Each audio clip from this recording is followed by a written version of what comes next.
আওয়ামী লীগের রাজনৈতিক মানে ভিকটিম হলে আমরা, বিএনপি জামাত তো আমাদেরকে রাজনৈতিক ভিকটিম না, তার দ্বারা আমরা তো অত্যাচারিত না।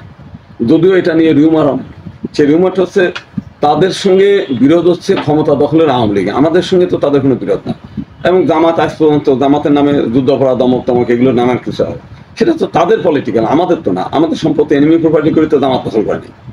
আমাদের বিভিন্ন মন্দির একবার মানে জায়গা দখলের ব্যাপারে অনেকে অনেক কথা বলে, জামাত তারা আমার জায়গা দখল করে না। তো সব দিক দিয়ে আমরা মনে করি যে জামাত ক্ষমতা আসলে কি হবে সেটা হচ্ছে পরের ব্যাপার, কিন্তু বর্তমান সময় থেকে আমরা অতীত পর্যন্ত যা দেখছি জামাত দ্বারা তো আর আমরা নির্যাতনের শিকার হই নাই।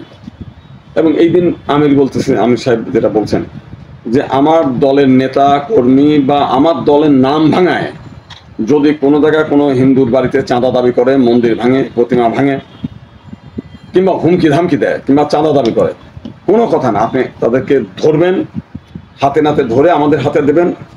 ওই সরকারি পুলিশ বিচার কি হলো কি হলো না, তাকে প্রকাশ্যে আমরা কি বিচার করি আপনারা দেখবেন আর কি। তাহলে এত বড় একটা সিওরিটি আজকে কেউ দেয়নি আমাদের কথা।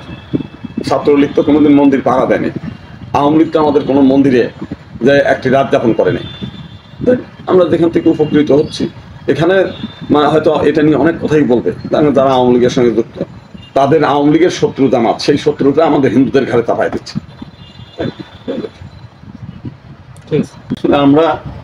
আমি নিজে ব্যক্তিগতভাবে একটু ধর্ম বিশ্বাস করি।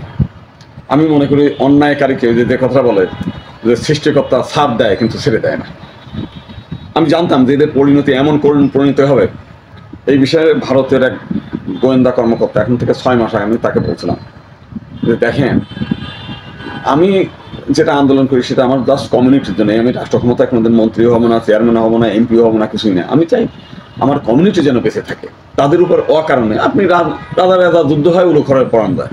আপনি আওয়ামী লীগ, আপনি বিএনপি, আপনি জাতীয় পার্টি, আপনি জামাত নিজেরা নিজেরা যুদ্ধ করেন। ভাই আমার ঘরের পর দিয়ে আপনি যেতে চান কেন? আমার ঘরের পর দিয়ে আপনি লাথি মেরে আমার মন্দির আগুন পুড়ায় চান কেন? এই জিনিসটা একটু শেখ হাসিনার সতর্ক করেন। তা নাহলে শেখ হাসিনা আপনার আফগানিস্তানে যে ঘটনা ঘটছে, এই ঘটনাটা ঘটলো বলে আমি মেসেজ করে দিয়েছি, মেসেজ আমার কাছে এখনো আছে। সে আমার সঙ্গে ঝগড়া করে, আপনি আফগানিস্তানের সঙ্গে তুলনা করছেন, আপনি জানেন কি আছে শেখ হাসিনা আমাদের প্রিয় মানুষ, আমরা যা বলবো তাই হবে, তার দেখার দায়িত্ব আমাদের, আমরা কি ঘোড়ার ঘাস কাটি, অমক করি তমক করি। আমি বললাম শোনেন, আপনারা কি করেন না করেন এটা আপনার সঙ্গে তর্ক করবো না। আফগানিস্তানের থেকে আমেরিকা আরও 3 মাস আগে পালায় গেছে, জ্বলিয়ে গেছে আভাস পেয়ে। আর আপনারা যেদিন তালেবান দখল করলো, এই দিন আপনারা সেই বিমানের হ্যান্ডেল ধরে দেখলাম সব পালাচ্ছে। কেন রে ভাই? আগের দিন আপনার ররা জানতে পারে না? আপনার প্রতিবেশী নেপাল আপনার বিরুদ্ধে, আপনার প্রতিবেশী শ্রীলঙ্কা আপনার বিরুদ্ধে, আপনার প্রতিবেশী মালদ্বীপ আপনার বিরুদ্ধে। কেন? প্রতিবেশীর সঙ্গে সবসময় সদ্ব্যবহার থাকবে। আজকে বাংলাদেশের মধ্যে এই অবস্থা, কেন এইগুলো করেন কেন?